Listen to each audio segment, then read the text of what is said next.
Hello and welcome to the i3 podcast, Conversations with Institutional Investors. My name is Wouter Klein and I'm the editorial director for the Investment Innovation Institute. For more information about our educational forums for institutional investors, please visit our website at www.i3-invest.com. That's the letter I and the number 3-invest.com. There, you can also subscribe to our complimentary newsletter i3 Insights, in which we discuss investment strategy and asset allocation questions with asset owners from around the world.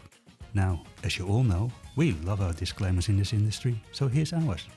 This recording is for educational purposes only. It does not constitute financial advice and is intended for institutional and wholesale investors only.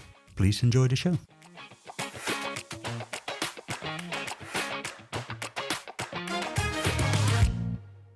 In this episode, I speak with Ashby Monk, who is Executive and Research Director at Stanford Long-term Investing, a part of Stanford University in California. Ashby has been advising most of the large superannuation funds in Australia on governance, organisational efficiency and knowledge management. He is a regular visitor to our country and, on his own accord, has been here more than 55 times. We discuss the future of the superannuation industry and the role of innovation. Unsurprisingly, this means that we spend a fair amount of time talking about artificial intelligence and the changes it might bring to the industry. Ashby is of the opinion that it will be transformational, while initial problems such as hallucinations are quickly being dealt with. What does AI mean for the super industry? Well, consultants might be in trouble, as AI systems will come to play a critical role in providing alternative views, or in red teaming. Asset managers, too, will come to feel the heat. And boards might want to add directors with deep technological knowledge. Some food for thought here. Enjoy the show. Ashby, welcome to the show. Thank you so much. It's an honor to be here, truly. I think that if I didn't have my job, I would want your job. It's pretty fun. Yes, because the Investment Innovation Institute almost sounds like my life's work, but you've already got it, so I'll have to find something else. But it's a pleasure to be here, in large part because I think you and I are working on very similar things. Thank you very much for that. And you also have your own podcast, which has an interesting name of Don't Get Fired. Why did you choose this title? Don't Get Fired podcast. Yeah. So that is meant to celebrate the heroic nature of innovation and institutional investment. Oftentimes, I'm sure you're aware, the pathway to doing creative things, especially as it relates to the asset owner side of things, that pathway generally flows through a courageous person that is deciding, I'm going to do things differently. And in the process, generally takes career risk. And so the Don't Get Fired podcast is meant to be somewhat funny, but it's also meant to acknowledge, like, we don't have standard pathways of innovation in this industry. You know, I've never met a pension fund with like a well-formed R&D unit. Oftentimes it's just a person who is ready to take on a challenge. And I think we do need R&D units. And so the podcast is all about different pathways to innovation. Yeah. It's interesting because I think... that's my cat. Hello, kitty. That's perfect. That cat wants to talk to us about innovation. Exactly. But yeah, no, that's interesting because I listened to your last episode with Mark Delaney and he made a reference to that where I think before he joined the superannuation industry and became CIO now of Australian Super, he worked for an insurance company. And he sort of made his remark that at the beginning when he worked there, it was one of the most innovative companies in Australia. And then over time, they became scared of innovating and it actually ended up collapsing. And he thought part of it was because of a lack of innovation, which is basically goes to the core of your premise with the podcast. Yeah.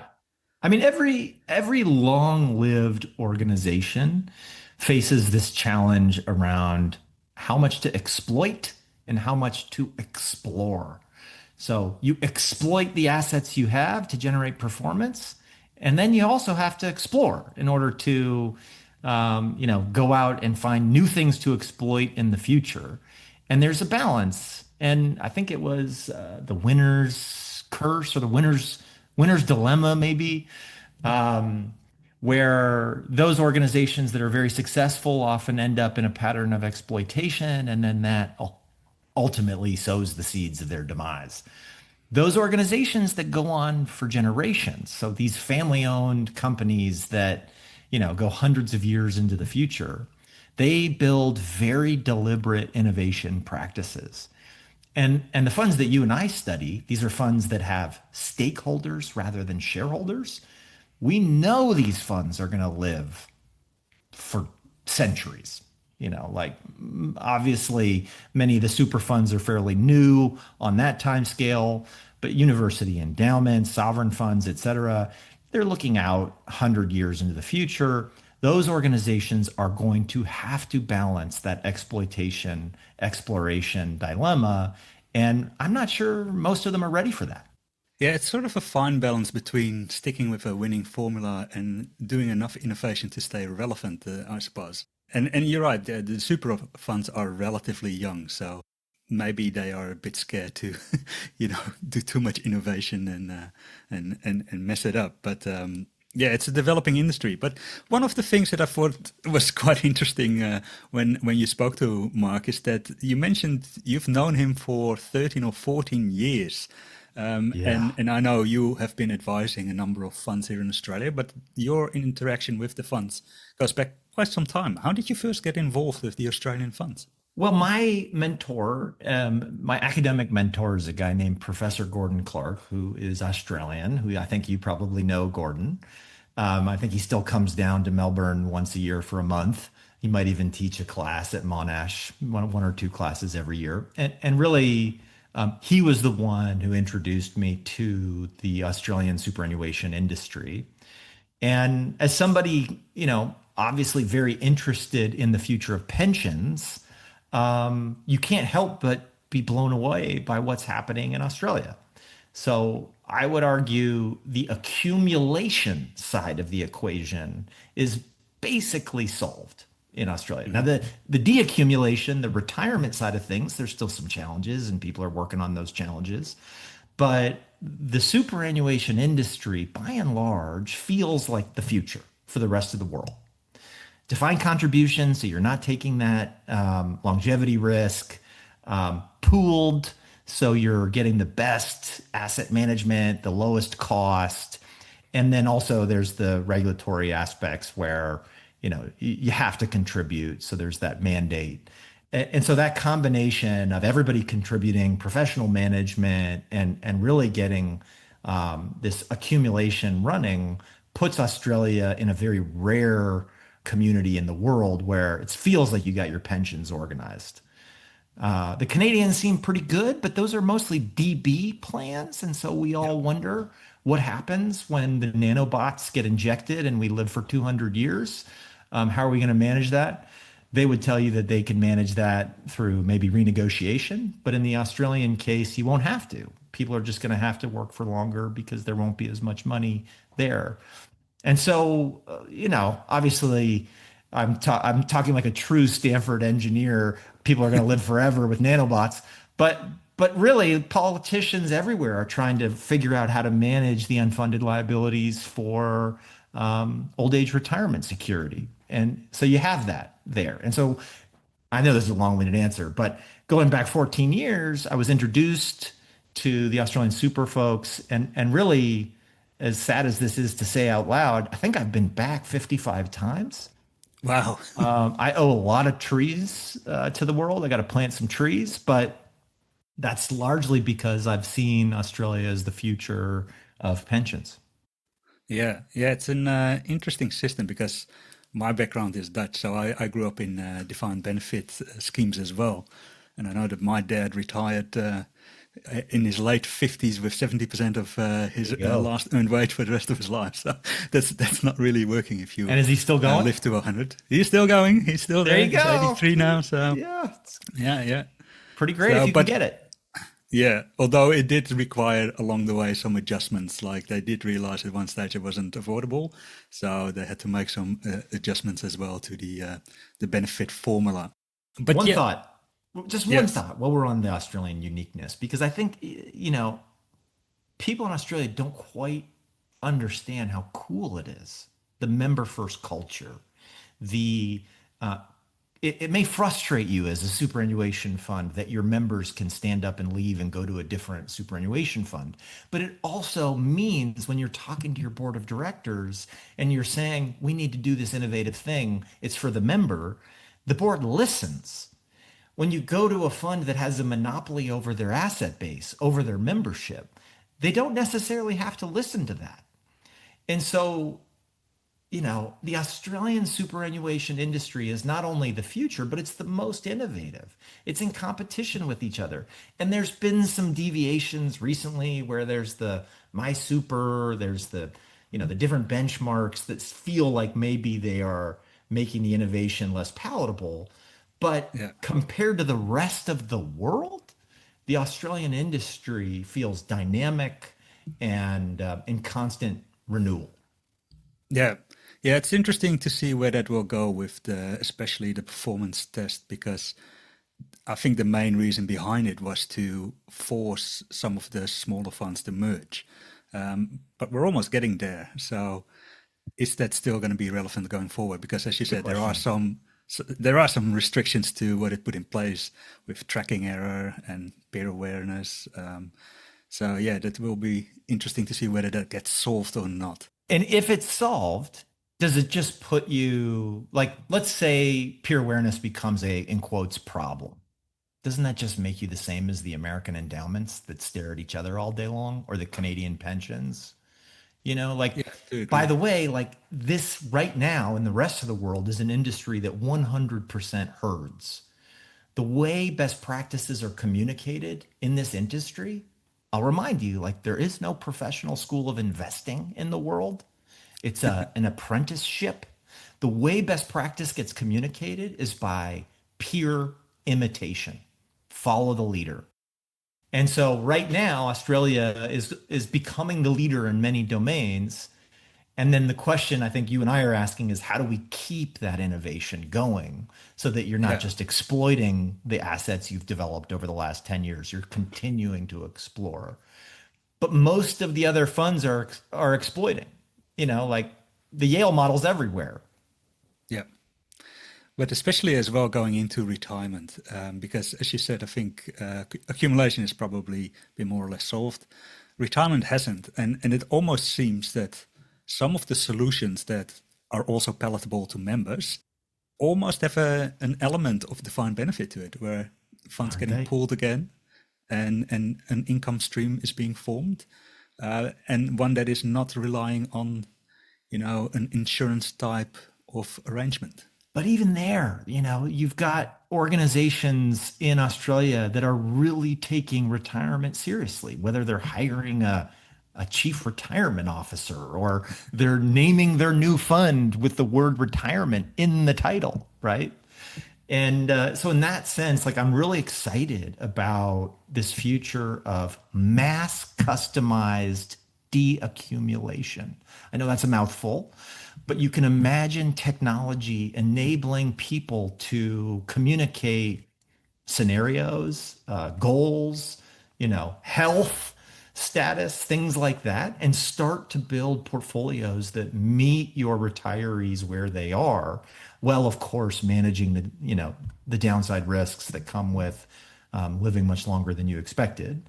But I am really excited about moving beyond just annuities or the Yeah. simple defined benefit structures. And I think in Australia, where you have so much data on your members, you might actually be able to use this innovation mindset to build the future of retirement, deaccumulation.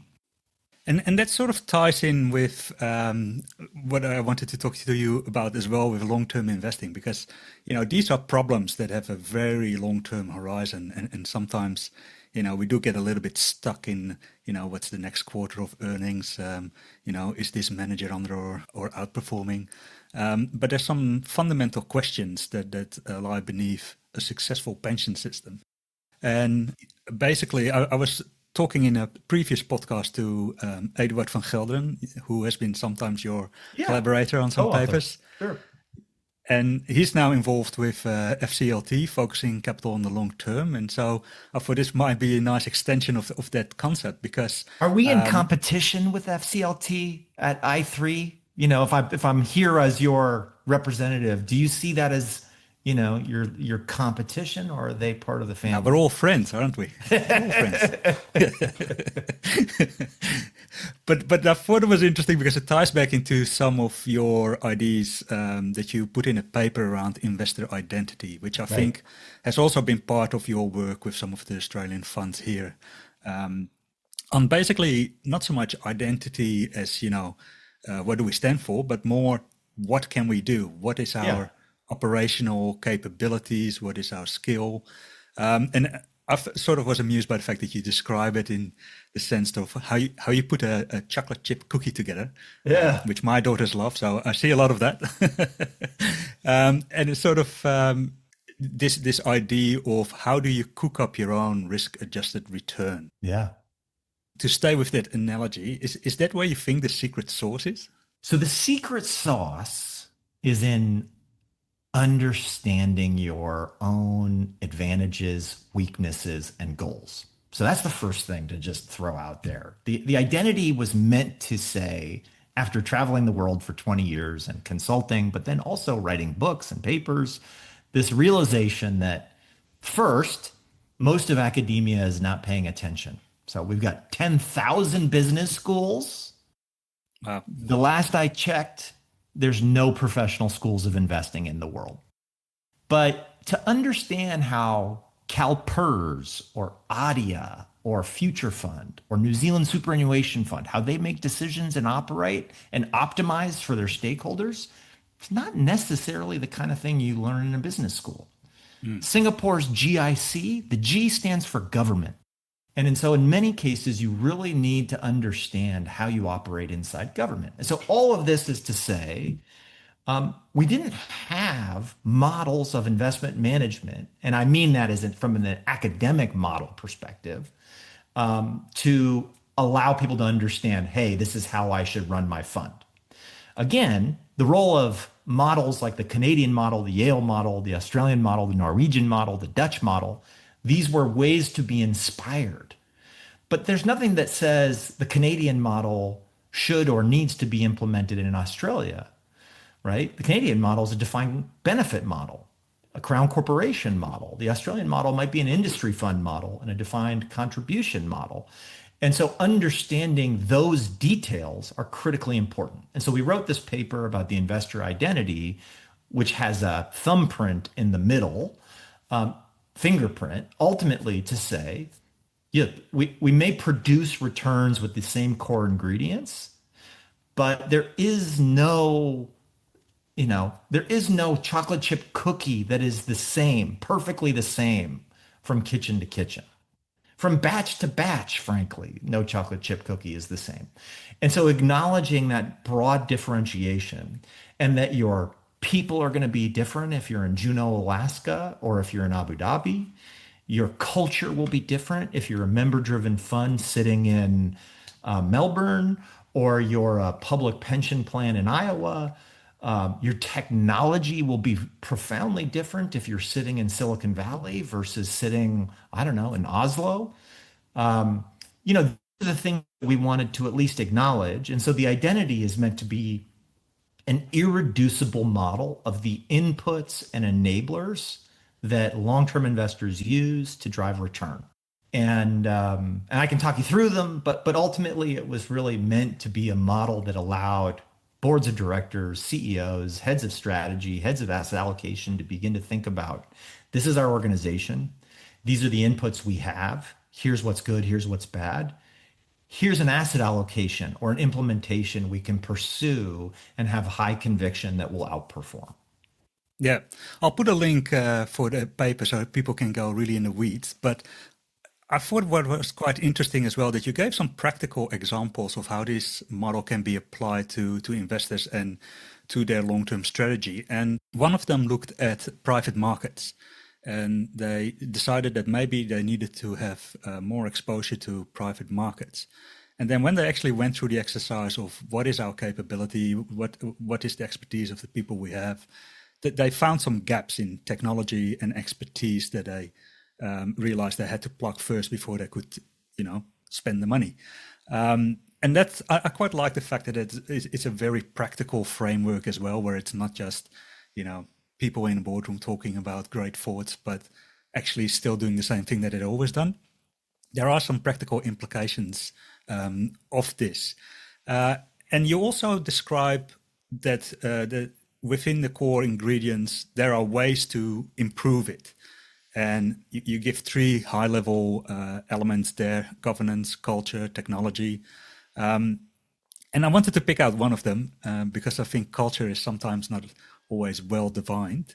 But you say at one point it is shadow governance. What do you mean by that? Culture are the norms and procedures, often unwritten governance protocols. So it's our expectations of each other. It's our routines. You can have a culture of knowledge sharing, or you can have a culture of secrecy. And I think you don't need to do much more than say those words for you to understand what's implied. You can have a radical candor culture, like a certain hedge fund in Connecticut, or, you can have a collaborative culture.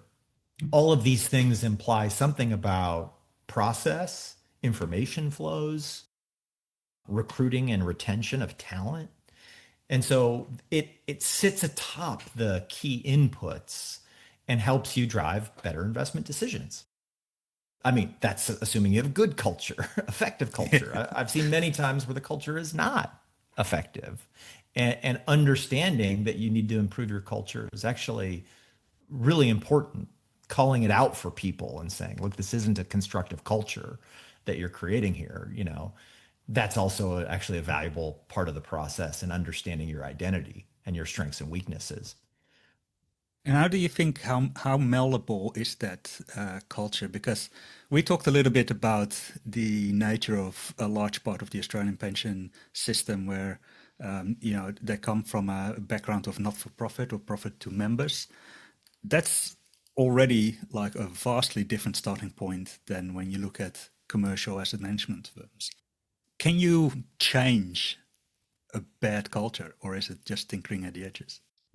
I think first thing to say is I think part of what attracted me to this industry, so that is, let's call it the asset owner industry, whether it's Dutch, Canadian, American, or Australian, is that it is a mission driven culture.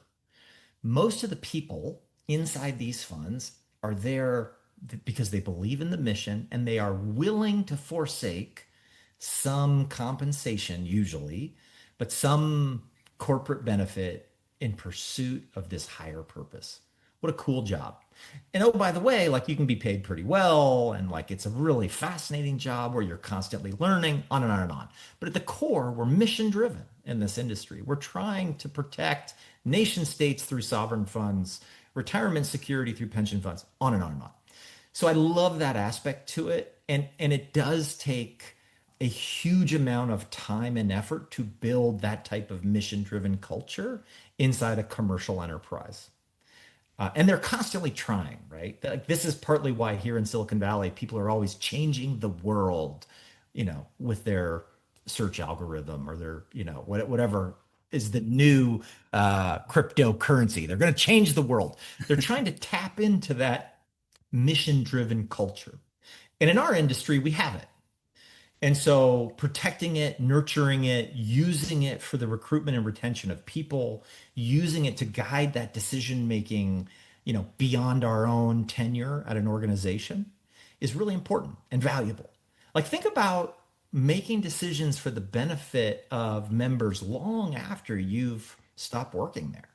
If you're buying a real estate asset or an infrastructure asset or a timber asset, you're thinking about the members' benefit decades from now, or you should be. So I think that's a very powerful meta layer inside these organizations. And the other element of it is technology. And we've spoken in the past a little bit about knowledge management and the interaction with technology. and how to retain, core information and the knowledge built up over, decades of doing transactions and issuing mandates. But that's only one part of it. Of course, now we're looking at integrating artificial intelligence. Do you think that it's more important these days to get the technology right? Is it playing a more important role? Tech is the crack in the door for innovation. So if you're down in Australia, which means you think innovation is probably a little bit easier than it is elsewhere. Now, you may work at a superannuation fund and think to yourself, gosh, it's so hard to do innovation. But you're better off than you are if you're in an American public pension plan. And in part, that is that competition, that all those things.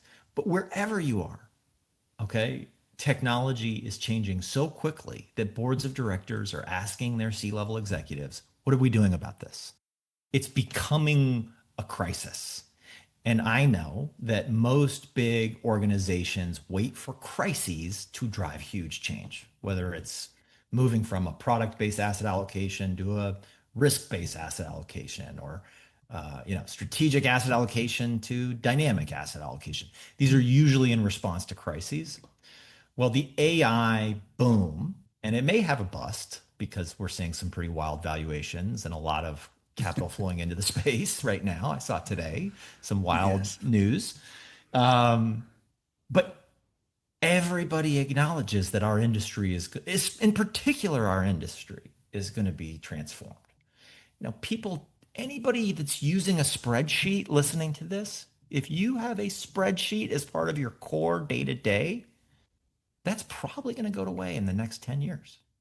Yeah. Okay. Like Yeah. that's a crazy thought. How many people see spreadsheets as a critical piece of their day to day in the investment industry?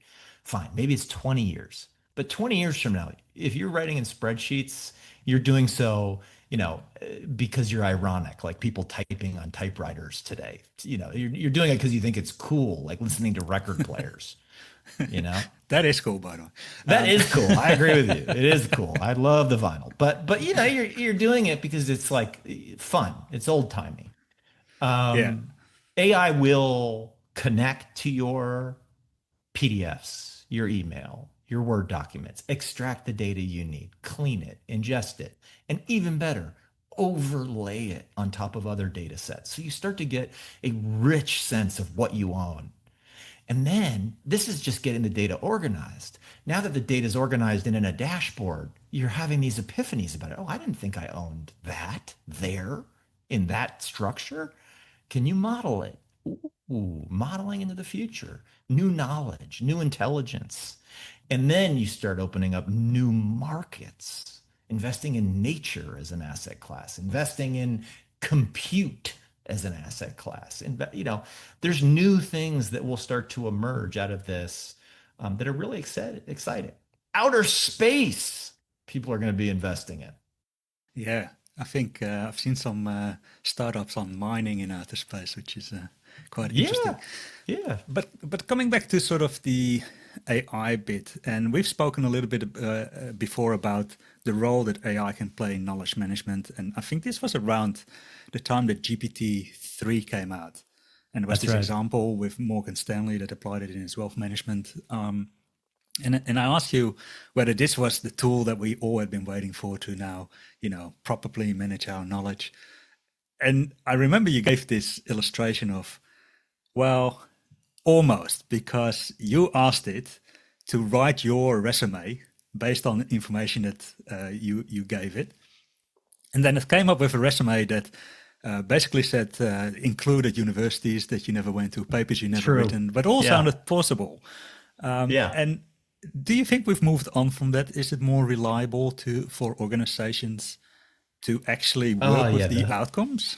The hallucinations are really going away. I still spot hallucinations, but it's so good. So if Google is what, ChatGPT truly has the how.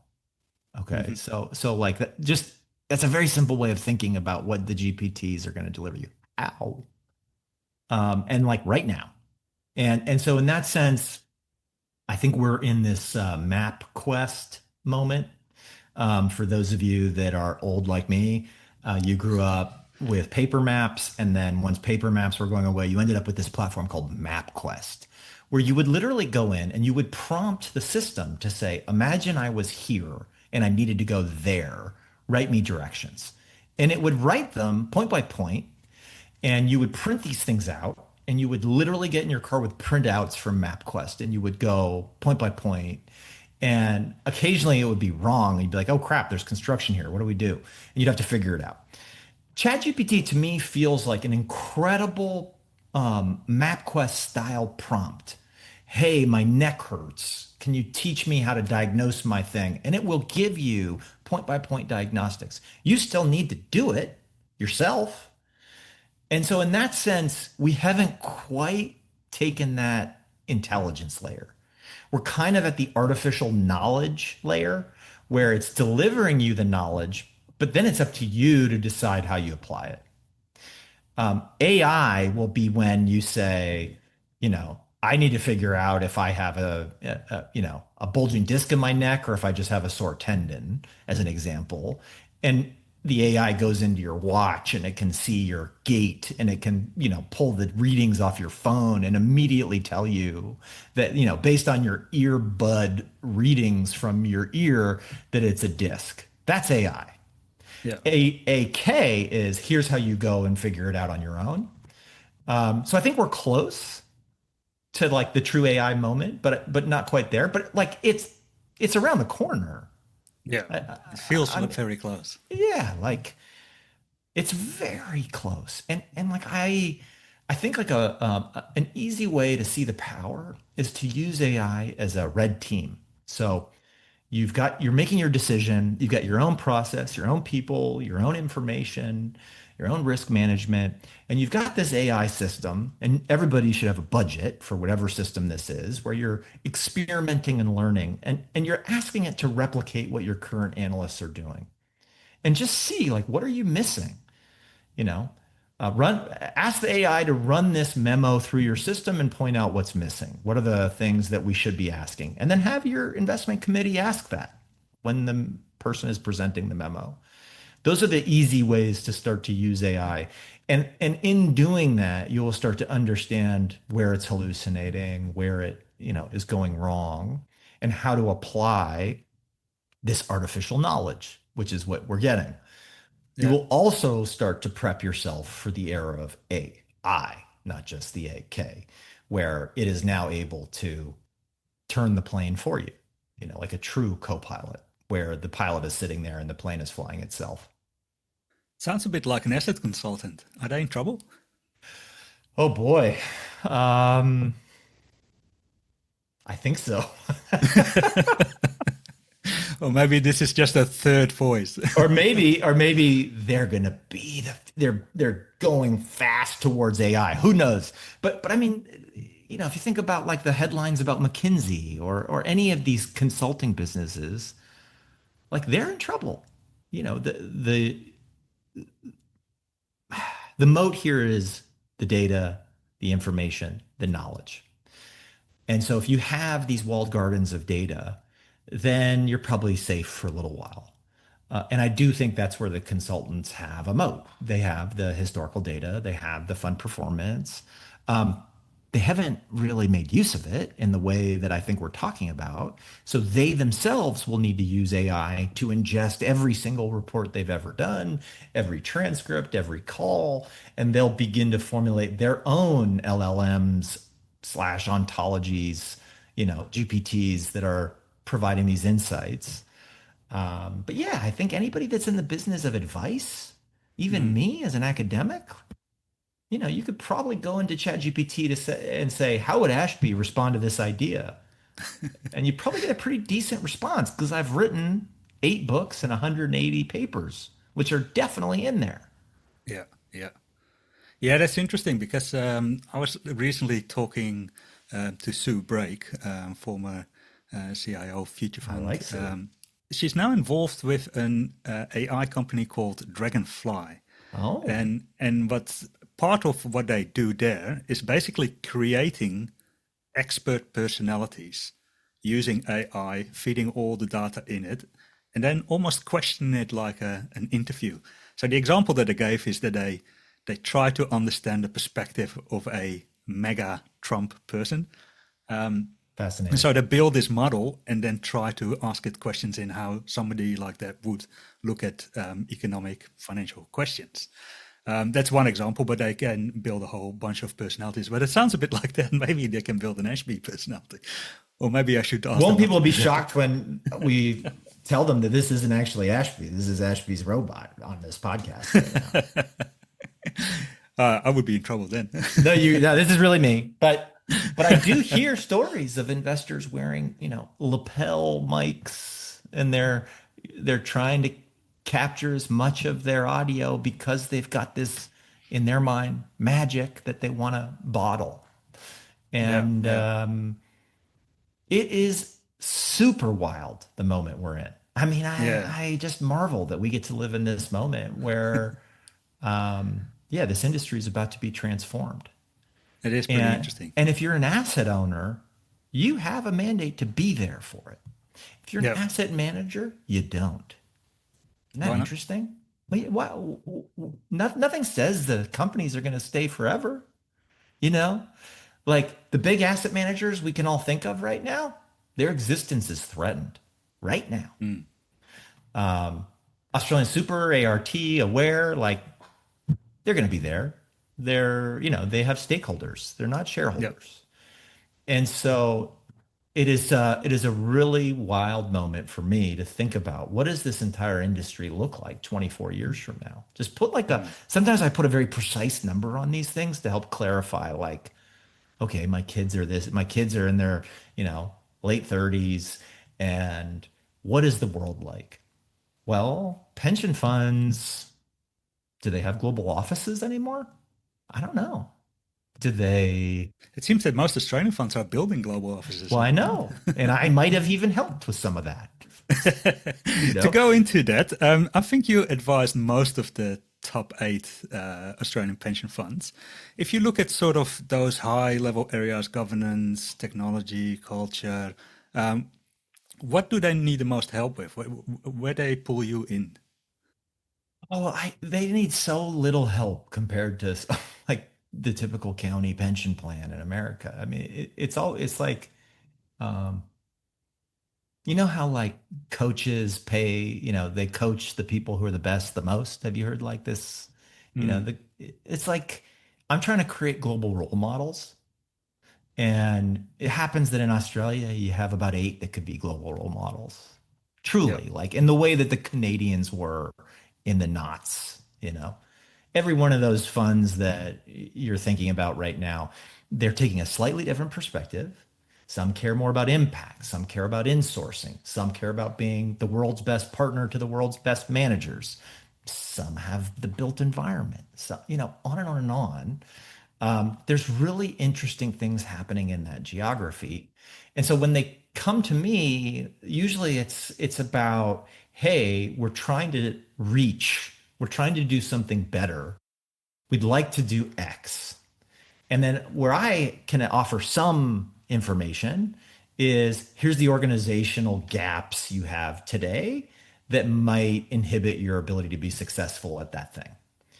And so, do you need to change a delegation framework? Where should we get inspired for that? Do you need to change a compensation policy? How much? How far? Is it going to change your culture? Do you need board education? Do you need to pay a lot of money for data? Do you need to hire somebody on your board that has a background in data analytics? One of the things I find myself saying a lot to people is like, who on your board is an expert in technology? Mhm. It's like, none. Like we've just spent all this time getting investors on the board, just in Yeah. time for the investors to be less valuable than the software engineers or the, AI architects.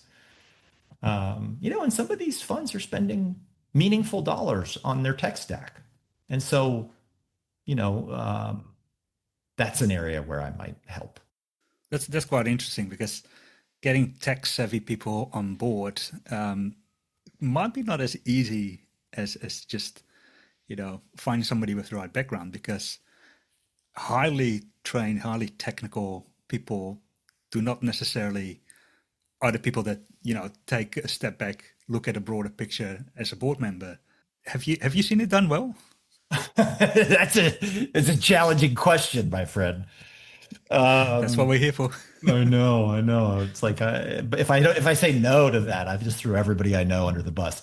Look, I think people are trying really hard to get this Yeah. right, and part of like what we do in this industry is like we are doing our best with scarce resources. And so most of the time, the boards are struggling to understand the complexity of what we're doing, whether you're in Australia or you're in Riyadh.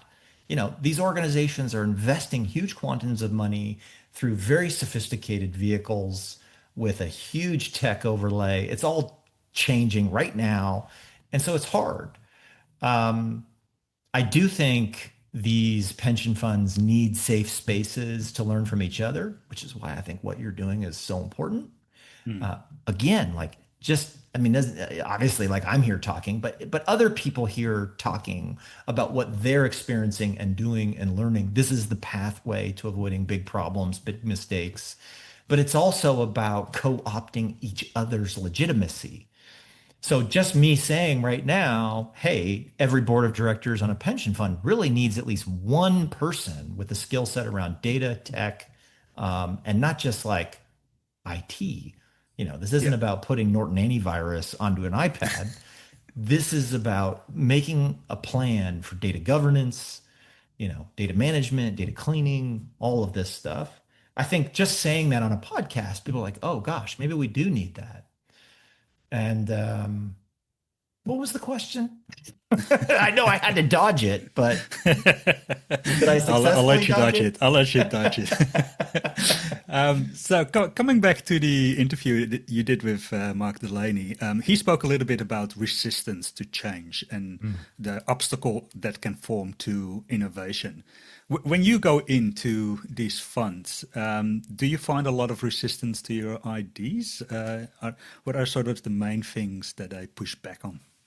Oh my gosh, every single time, my friend. In fact, I would say my job is there's some person in an organization, pension fund, sovereign fund, endowment, that knows they want to do something and they're looking to catalyze that change. And so they go out and they're like, who can I bring in to talk to my board or talk to my staff or write a report? And inevitably they tumble around and somebody asks them to talk to me and they say, will you, fly to this city? I can cover coach airfare and a night at the Motel 6. And nobody is as crazy as me. I'll say yes, and I'll go and I'll do it, you know, fly Yeah. to Juneau. But usually my purpose in those places is to stretch the imagination of Mm. what they can do, but also like what they should be doing. Some of that is this is what your peers are doing because there aren't great resources explaining everything that your peers are doing. First of all, telling you who your proper peer group is, that's like incredibly valuable. Like, oh, you're doing this, and you have this implementation. You should talk to these three plans. Yeah. That's incredibly valuable. So I am the person stretching the imagination, and then generally there's some CIO or CEO who comes in and is like, "That guy Ashby, like, I'm glad he's out of the room. He's crazy, but let me tell you, like, I want 22% of what he just asked for." And I Yeah. knew that. I mean, I'm probably giving it away now, but like, I know that I'm asking for the stars, and then ideally you go land on the moon. Yeah. Well, every organization changes with just like one idea at a time, right? It's never That's right. like a whole brand new framework. We might just end up with a last question, and I'm going to steal this from your podcast just for this episode. All right. Um, you have a section in your podcast that's called Deep Thoughts. And so if I put you on the Yes. spot once again, what deep thoughts should pension funds have in Australia about the current state of the industry? Y- The deep thought I have is just that good decisions compound. I find myself thinking this lately. And I think this is the first time I've said those words. So I think it's not a new thought in our industry, like compounding of returns.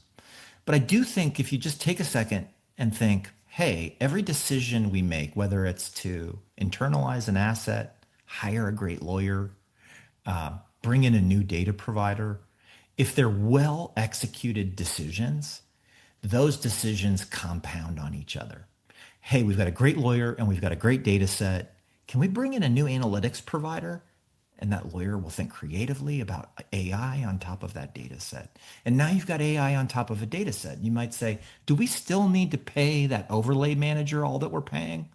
Maybe not. Whoa, there's another good decision. All of a sudden, you're bringing some of this internally. These decisions about your organization, your portfolio, and its implementation, when done with, call it self-knowledge, self-awareness, and in a deliberate process of trying to generate the best ideas and pursue them, I think you end up in a really great place 10, 20 years from now. Too often our decisions in this industry are about T equals 0. Should we do this manager, that manager, or in-house? And so you choose the manager that offers you the fee discount without necessarily realizing that that decision to fund that manager, it means you won't have that internal expertise. Alternatively, you decide to bring that expertise internally and you decide to set up an office in Singapore or wherever. Maybe that wasn't the right decision either, right? So these are all of the things that like feel obvious. But I think when you start thinking around as an organization, where are the opportunities to compound good decisions and do so within our organization over time? I think that's my deep thought. Fair enough. May have been shallow. It may have been shallow, but it's still, I'm still refining my deep thought. I think there's a lot of areas where we can have deep thoughts about, but we will have to wrap it up at some stage. So, Ashby, thank you very much for coming on the podcast. Much appreciated.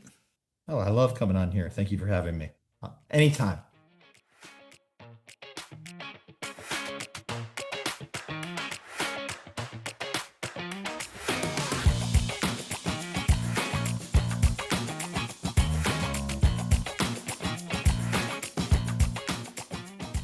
Thank you for listening to the i3 podcast. For more information, please visit our website at www.i3, that's the letter I, the number 3-invest.com.